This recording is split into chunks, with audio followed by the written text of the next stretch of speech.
Sorting through the facts and figuring out your comfort zone during the coronavirus pandemic can be just exhausting. Getting a second opinion never really hurts, and that's why our Liz Crawford went ahead and got you 5 opinions from 5 epidemiologists right here in the Tampa Bay area. Doctor, have you eaten indoors at a restaurant since the pandemic hit?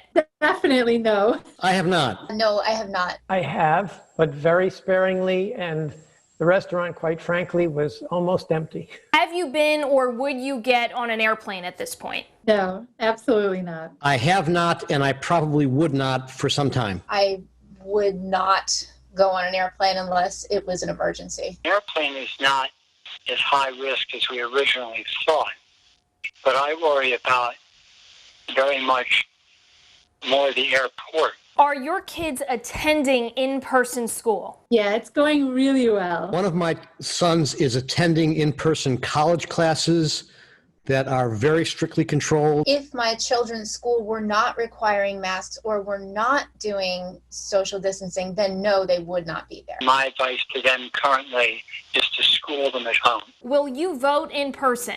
No, I am voting by mail as always. Yes, I will always vote in person. No, I'm going to vote by mail. I think I would do that. Yes. Are you going to participate in Halloween in any way? Handing out the candy door to door? Not in those ways. Maybe being careful about what you do when you get to somebody's house. I think that's doable with precautions. We may leave candy out, but we won't be handing it out. I feel like a bit of a Scrooge, but not to actually have my house lit up and decorated and invite people over. I think it might be a good public health message.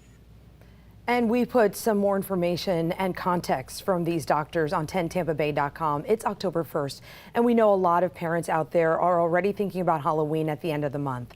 The CDC has released its guidelines so that you won't have a high-risk Halloween when it comes to COVID-19. Let's take a deeper dive into what that exactly looks like. Look, the safest activities with the lowest risk of spreading COVID are carving pumpkins, a virtual costume contest, and a movie night.